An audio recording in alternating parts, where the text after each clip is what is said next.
About Christianity. I am now about to speak to you about more mundane affairs, and as you read the following pages, I want you to review what is happening to your mood or feeling of well-being. This is still an exercise in the recognition of what is happening in your consciousness as your thoughts change and you employ a new set of words. Please read the next pages very carefully. Whether or not you are a professing Christian, even though you may be strongly tempted to skip them. Write down your responses, ideas, feelings, particularly any changing feelings of depression or pleasure. Make a note of the number of the page when the words begin to lighten your mood and lift you on to a higher plane of peace and happiness.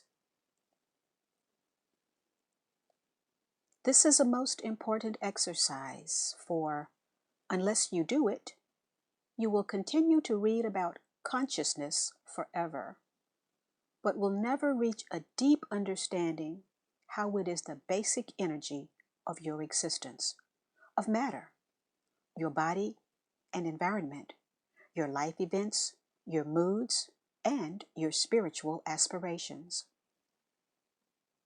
You will not begin to realize that consciousness is the be-all and everything in your existence and experience until you notice how ideas and opinions can raise or lower the frequencies of vibration of your consciousness.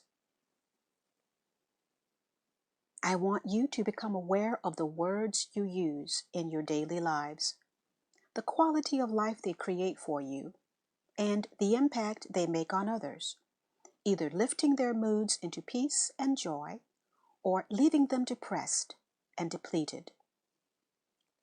Furthermore, it is my earnest intention to reach those of you who are presently adherents of the Christian religion and are struggling with past or present religious conditioning, thus finding it difficult to extricate your perceptions from dogma in order to move freely within the finer frequencies of vibration of higher spiritual knowledge. You may be fearing damnation if you even read these pages, and yet they have a drawing power for you, and you intuitively feel that you are reading about the truth of existence, which you have not been taught by your ministers. You are torn by your pressing need to know the truth and your fear of displeasing God in whatever form you presently perceive Him to be. I, the Christ, am well aware of the distress these letters are causing to many sincere people, and I long to bring you through your disquiet to perfect peace of mind and joy.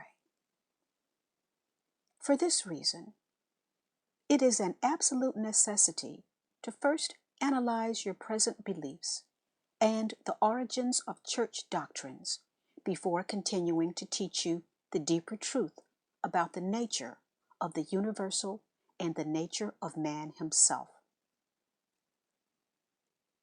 To fully understand the origins of Christian doctrine, you must travel back in time to the beginnings of Judaism and there find the rationalizations of the human mind which struggled to define in words what was felt intuitively to be a probable source of being.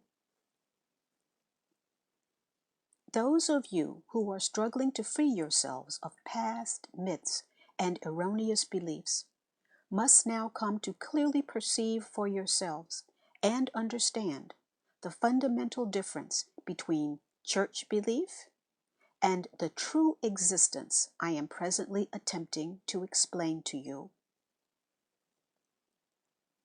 Until you can clearly discern the origin and form of your present beliefs, you will not be able to shake yourselves completely free of the illusions of your past conditioning within the church. You will have a foot in both camps, a dangerous position to be in. This state of mind will give rise to great mental conflict and may cause you to abandon the search and return to the old, comfortable, emotionally secure religious forms, which are leading you nowhere.